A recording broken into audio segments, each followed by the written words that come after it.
Estimados inversores, soy yo de nuevo. Hoy debo pedirles que detengan cualquier operación que estén considerando y presten absoluta atención a lo que voy a exponer. No estamos hablando de una simple corrección de mercado. No estamos hablando de la inflación que erosiona sus ahorros día tras día. Estamos ante un evento que redefine la propiedad privada y la soberanía de la deuda a nivel mundial. Imaginen que ustedes prestan dinero, mucho dinero, respaldado por el activo más valioso del planeta. Y de repente, un tercero, alguien ajeno al contrato, decide que ese activo ya no puede moverse. El dinero no se perdió por una mala apuesta. Simplemente se evaporó por un cambio en las reglas del juego. Esto es lo que Pekín llama el robo financiero más sofisticado de la historia moderna. 106.000 millones de dólares en préstamos chinos a Venezuela están en el centro de esta tormenta. Si ustedes creen que esto es solo un problema entre Xi Jinping y Nicolás Maduro, están cometiendo un error fatal. Esto sienta un precedente que afecta a cada bono, a cada acción y a cada divisa que ustedes poseen. Si Washington puede apagar el interruptor para la segunda economía más grande del mundo, ¿qué seguridad tienen ustedes? Acompáñenme en este análisis exhaustivo, donde desglosaremos centavo a centavo cómo desapareció esta fortuna y por qué el sistema del dólar se ha convertido en un campo de minas. Para entender la magnitud del desastre, debemos viajar atrás en el tiempo, específicamente al periodo entre el año 2007 y el año 2016. En aquel entonces, el mundo financiero era un lugar diferente. China, sedienta de energía para alimentar su incesante crecimiento industrial, miró hacia el oeste, hacia Caracas. No fue un acto de caridad. Fue una maniobra de cálculo frío y diplomacia de recursos estratégicos. Pekín, a través de sus dos brazos financieros más potentes, el Banco de Desarrollo de China y el Banco de Exportación e Importación de China, extendió una línea de crédito monumental. Estamos hablando de más de 106.000 millones de dólares. Para poner esto en perspectiva, es una cifra que supera el Producto Interior Bruto de muchas naciones europeas. La estructura de estos acuerdos era, sobre el papel, una obra maestra de la ingeniería financiera. No eran préstamos tradicionales donde se espera un cheque mensual con intereses. Eran acuerdos de petróleo por préstamos.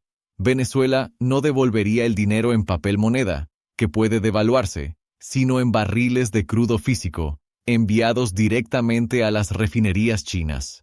La lógica parecía inexpugnable. Venezuela se sentaba sobre las reservas probadas de petróleo más grandes del mundo. Escuchen bien, más que Arabia Saudita, más que Rusia, más que cualquier otro país en la faz de la Tierra. China necesitaba seguridad energética. Venezuela necesitaba capital líquido. Era una simbiosis perfecta. En el año 2007, cuando comenzaron estos acuerdos, Venezuela producía aproximadamente 3,5 millones de barriles de petróleo por día. Hugo Chávez controlaba PDVSA, la petrolera estatal, y los precios del crudo rozaban máximos históricos. Todo parecía indicar que el colateral del préstamo era infalible. Ingenieros chinos llegaron por miles a Venezuela. No solo prestaron dinero, construyeron refinerías, actualizaron equipos de perforación y modernicé instalaciones portuarias diseñadas específicamente para exportar ese oro negro hacia Asia. Durante los primeros años, el sistema funcionó como un reloj suizo. El crudo fluía, la deuda se servía y ambos socios estaban satisfechos. Pero entonces, la realidad operativa comenzó a desmoronarse. La primera fase del desastre no vino de Washington, sino de la propia gestión interna en Caracas. Hacia el año 2014, la producción de petróleo de Venezuela había descendido a 2,8 barriles por día. La inestabilidad política, la purga de expertos técnicos en PDVSA y la falta crónica de inversión en mantenimiento comenzaron a cobrar su precio. Para el año 2019, la producción había colapsado a 1,200,000 barriles por día. Y para el año 2024, Venezuela apenas producía 700,000 barriles diarios. Estamos hablando de una caída del 80% desde los años pico en los que China firmó los acuerdos. Matemáticamente, el colateral que respaldaba esos 106.000 millones de dólares se estaba evaporando. Sin embargo, y este es un punto crucial que deben entender, China demostró una paciencia inusual. A pesar del colapso, algo de petróleo seguía fluyendo. Pekín reestructuró los calendarios de pago múltiples veces, aceptando envíos reducidos. Entendían que no se puede sacar sangre de una piedra, ni petróleo de un pozo sin mantenimiento. Hasta aquí, esto era un riesgo de crédito comercial estándar. El prestatario tiene problemas de solvencia. China podría haber asumido esto como una pérdida por mala gestión. Pero entonces llegó el año 2017 y la narrativa cambió de pérdida a robo. Aquí es donde la historia debería aterrorizar a cualquier nación o inversor que posea deuda denominada en dólares.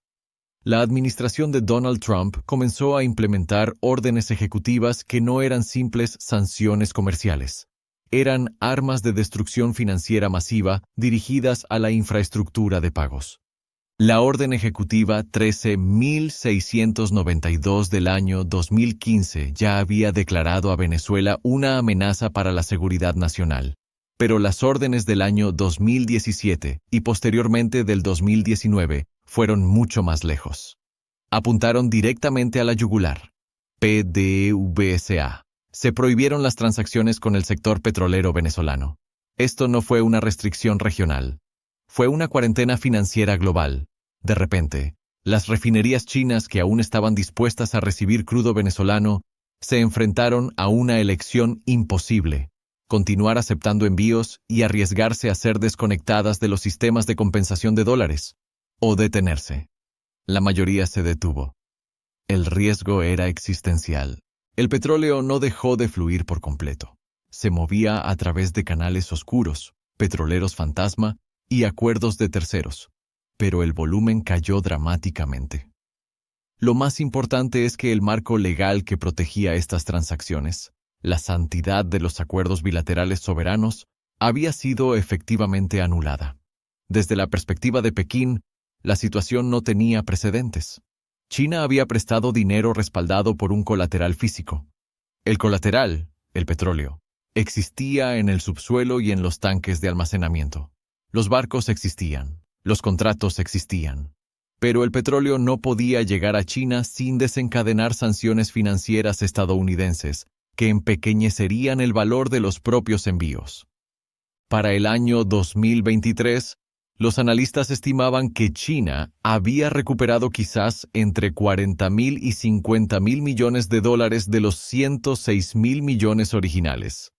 Los restantes 56.000 a 66.000 millones de dólares existen ahora en un limbo financiero extraño. Venezuela técnicamente todavía los debe. La deuda no ha sido perdonada. Pero Pekín no tiene mecanismo para cobrarla. No porque Venezuela se niegue a pagar, sino porque el mecanismo de pago ha sido cerrado por un tercero: Estados Unidos. Para que ustedes, inversores sofisticados, comprendan por qué esto se califica de robo, debemos diseccionar cómo se liquida una transacción petrolera internacional. Cuando Venezuela envía petróleo a China, no es un simple intercambio de manos. Involucra bancos corresponsales, aseguradoras, registros de envío y, lo más crítico, mecanismos de compensación de dólares. Incluso si China paga a Venezuela en yuanes o euros, en algún punto de la cadena de valor, la transacción toca instituciones que interactúan con el sistema financiero estadounidense. Aquí entra la OFAC, la Oficina de Control de Activos Extranjeros del Departamento del Tesoro de los Estados Unidos. La OFAC mantiene la lista SDN, nacionales especialmente designados. Cualquier entidad en esta lista se vuelve radiactiva financieramente a nivel global. En agosto del año 2017, y con mayor fuerza en enero del año 2019, la OFAC impuso sanciones de bloqueo total a PDVSA. Esto significó congelar todos los activos que tocaran la jurisdicción estadounidense. Esto creó un cálculo imposible para los bancos chinos. Sí, podían intentar procesar pagos de Venezuela, pero al hacerlo se arriesgaban a ser excluidos del sistema SWIFT y de los sistemas de liquidación de la Reserva Federal. Ningún banco chino importante estaba dispuesto a sacrificar sus operaciones globales para cobrar la deuda venezolana. La matemática no cuadraba. Además, Washington confiscó la joya de la corona de PDVSA, Citgo Petroleum Corporation, que operaba refinerías en la costa del Golfo de Estados Unidos con un valor de mercado superior a $8.000 millones. Estos activos no pertenecían a China, pero representaban un colateral que Venezuela podría haber liquidado para pagar a sus acreedores. En su lugar, quedaron congelados bajo control estadounidense. Xi Jinping no elige sus palabras a la ligera. Cuando los funcionarios chinos comenzaron a usar la palabra robo en entornos diplomáticos, no fue un arrebato emocional, fue un mensaje calculado.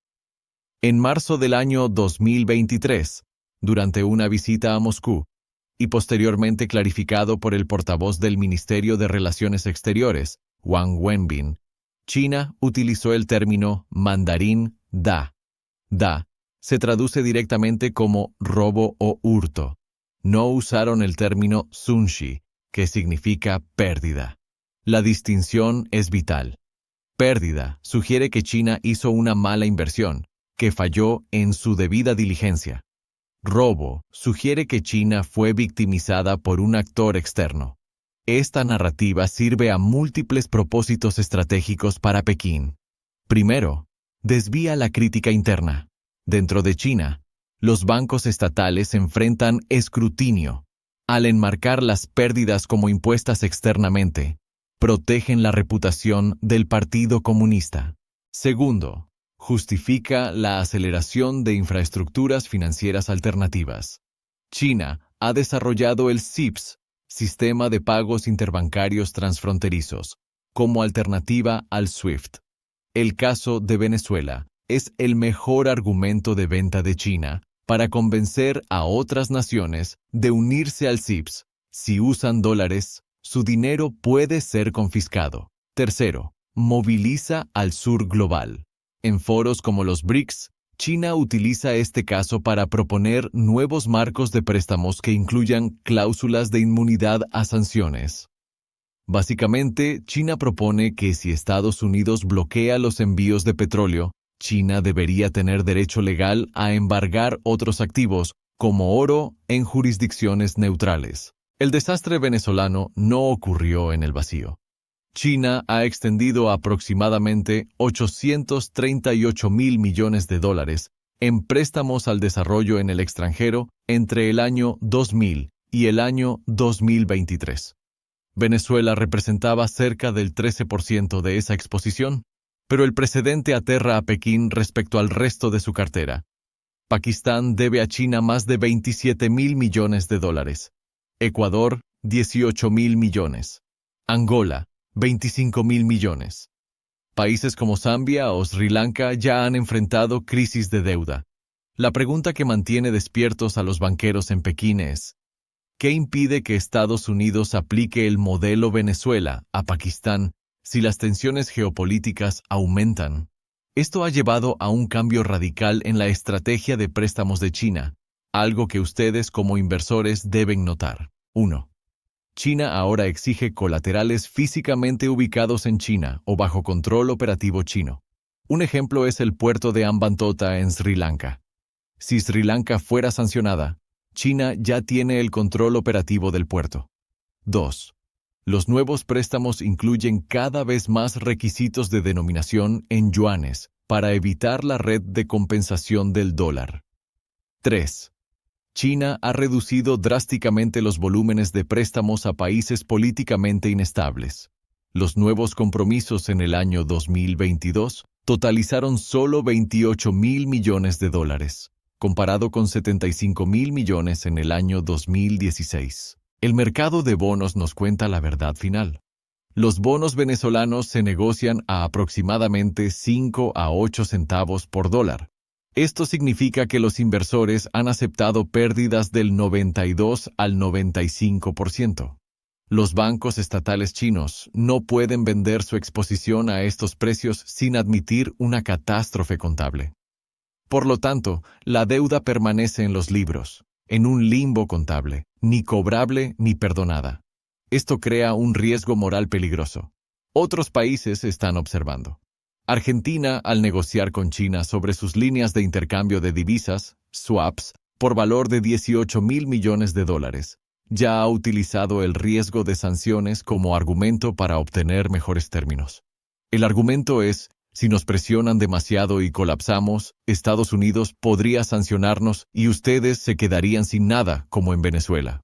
Esto invierte la dinámica de poder acreedor-deudor. Señores, la conclusión de este informe es clara y contundente. Los $106.000 millones, o la parte sustancial que se perdió, no desaparecieron solo por corrupción o hiperinflación.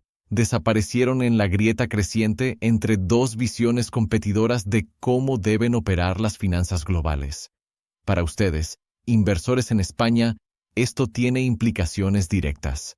Primero, la deuda soberana de mercados emergentes ya no conlleva solo riesgo de crédito, sino riesgo de interdicción geopolítica. Si ustedes tienen fondos que invierten en deuda de países alineados con China, deben reevaluar ese riesgo bajo la lente de posibles sanciones estadounidenses. Segundo, este evento acelera la desdolarización. No sucederá de la noche a la mañana, pero la confianza en el dólar como activo neutral de reserva se ha roto para una gran parte del mundo. Como experto en metales preciosos, les digo, esto es extremadamente alcista para el oro y la plata a largo plazo. Cuando el papel moneda y las promesas de deuda pueden ser anuladas por un decreto político, los activos físicos inmutables se convierten en el único refugio verdadero. Tercero, el mundo se está fragmentando en bloques financieros. Deben diversificar sus carteras no solo por clase de activos, sino por jurisdicción geopolítica. La historia de los préstamos chinos a Venezuela es una advertencia. El sistema financiero internacional que dábamos por sentado desde el fin de la Guerra Fría ha terminado. Las reglas han cambiado, y quien no se adapte a esta nueva realidad de guerra financiera, corre el riesgo de ver su patrimonio sufrir el mismo destino que los miles de millones de Pekín, atrapados, congelados e inalcanzables. Manténganse vigilantes. El juego ha cambiado para siempre.